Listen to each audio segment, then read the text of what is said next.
Conta um segredo pra mim. Quando você era pequeno, quando você era criança, você já se perguntou o que os seus brinquedos faziam quando você não estava em casa?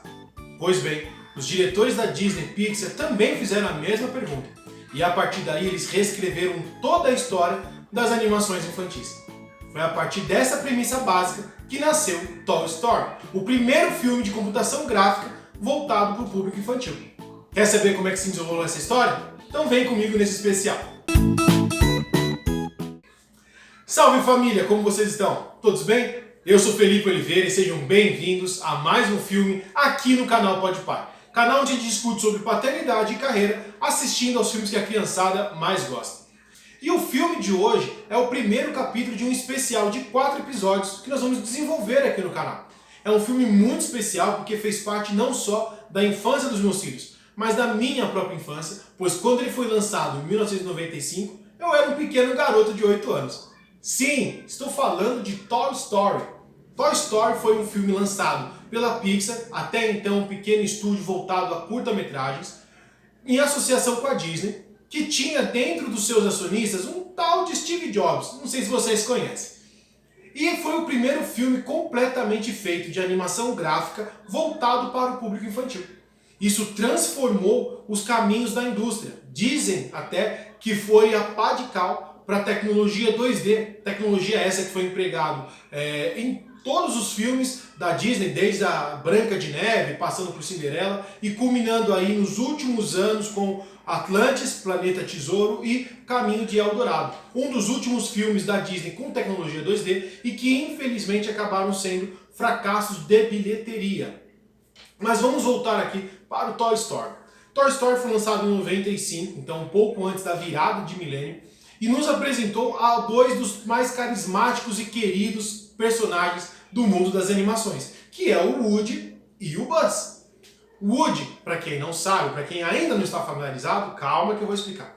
É um boneco de pano, um cowboy, que é o líder, né, vamos colocar assim, de todos os brinquedos do Andy. Andy é um garoto de 8 anos de idade, que é dono, né, enfim, e brinca bastante com todos esses brinquedos. O Woody, ao nosso entender, ele é o líder justamente por ser o personagem que o Andy mais gosta, né, o brinquedo que ele mais gosta. Tanto é que toda a caracterização do seu quarto, ela tem como temática o mundo do faroeste, né, dos cowboys norte-americanos. Então, a colcha da cama, os desenhos da parede, até mesmo o seu chapéu, né, o chapéu de cowboy que o Andy tem, e eu vou falar dele mais tarde, tudo remete à cultura aí do faroeste. De repente, num dos aniversários de Andy, ele recebe um presente, e um desses presentes é um boneco do Buzz Lightyear, que é um patrulheiro espacial. Isso causa um alvoroço nos demais bonecos, mas principalmente no Woody, que vê a sua posição de boneco privilegiado, do boneco mais querido, né? Tanto é que ele dormia na cama junto com o Andy, colocado em prova, né? E não só o Andy começa a mudar os seus gostos, então ele troca o chapéu de cowboy por uma pseudo capacete de astronauta, a decoração do quarto muda, mas os próprios brinquedos, os próprios personagens começam a ver no Buzz uma liderança genuína.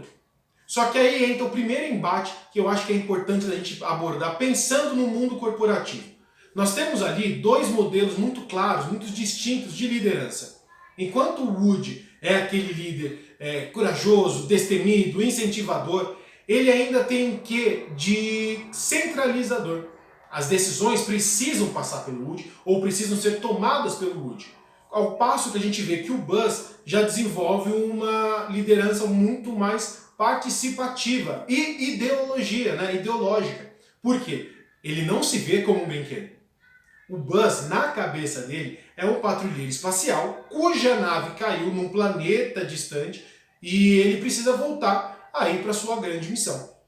Os bonecos, eles gostam disso, né? Gostam dessa energia que o Buzz coloca para voltar a ser o astronauta, o patrulheiro espacial.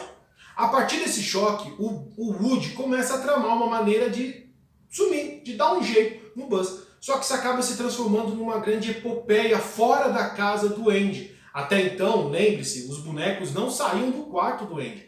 E de repente, o Buzz e o Woody também, né? Porque o Woody viu que cometeu um grande erro, e baseado nesse erro ele precisava consertar, até para readquirir o respeito dos bonecos.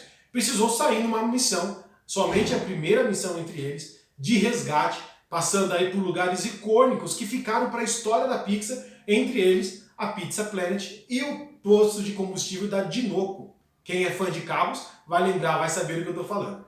E ao longo dessas aventuras, né, fora do quarto do Andy, eles passam pela pizzaria, que é também uma grande loja de brinquedos, ali um centro onde a criançada gosta de brincar. Eles acabam indo parar na casa do vizinho do Andy, que é o Sid. Sid é um garoto que comete atrocidades com os brinquedos. Então, ao passo que o Andy é um garoto que cuida dos seus brinquedos, que desenvolve a imaginação, enfim, o Sid parece não ter o mesmo carinho com os brinquedos. E aqui tem um ponto muito importante quando a gente fala de paternidade. Uma história muito interessante do Andy é que a gente nunca viu e nunca ouviu falar da figura paterna. A mãe do Andy, ela cuida sozinho tanto dele quanto da Molly, que é a sua irmãzinha menor, que aqui neste filme tem por volta de 1 ano, ou um pouco menos, porque ela ainda é uma criança de colo, mas nós nunca ficamos sabendo da figura do pai. Ao passo que, na casa do Sid, a gente sabe que tem a figura do pai. Sabe como? Na cena que o cachorro persegue os bonecos dentro da casa do Sid, eles se escondem dentro de um recinto. Neste recinto, o cachorro, aparentemente cachorro violento, ele não entra, porque ele sabe que tem um adulto, aparentemente um homem, e esse adulto está assistindo televisão. E o cachorro fica temeroso, então o cachorro não entra. Outro ponto que nos mostra que a figura paterna, por mais que se mostre presente, ela não é tão viva na casa do Sid, são os itens que estão no quarto do Sid. Então uma criança, mesmo nessa idade de 9, 10 anos de idade, nunca, jamais, em qualquer parte do mundo, teria uma furadeira no quarto. E lá no quarto do Sid a gente encontra furadeira, parafusos, pregos, martelos, enfim, que é como ele comete as atrocidades, mexendo nos bonecos, arranca a cabeça de um, coloca do outro, enfim.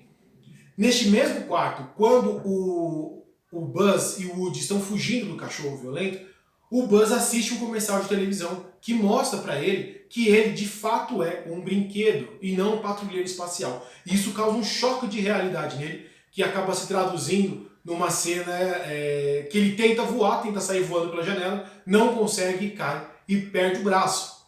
E anota aí, ele perde um braço, se não me engano, é o braço esquerdo ou direito, enfim, ele perde um braço. Mas essa cena vai se repetir nos próximos filmes.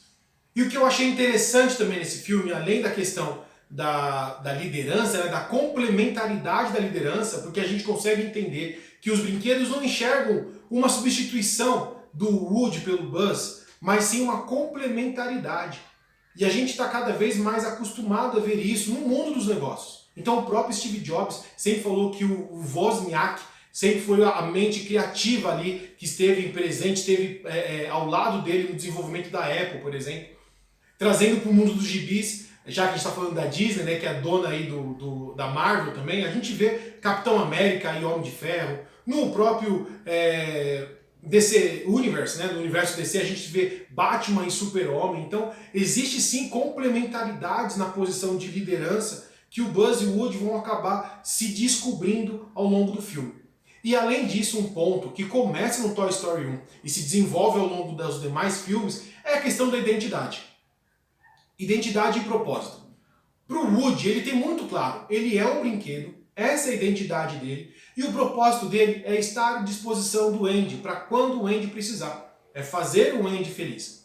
Quanto ao Buzz, ele está se redescobrindo, porque até então ele acreditava ser um grande patrulheiro especial, e de fato é apenas um brinquedo, uma representação desse patrulheiro. Mas esse embate de identidade e propósito a gente consegue acompanhar muito melhor nos próximos filmes.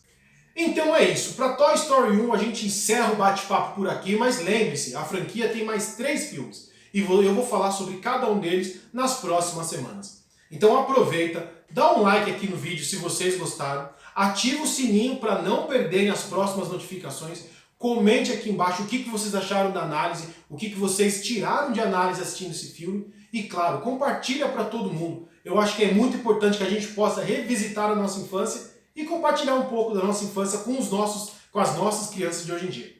Tá certo? Eu vou ficando por aqui. Um forte abraço e até a próxima!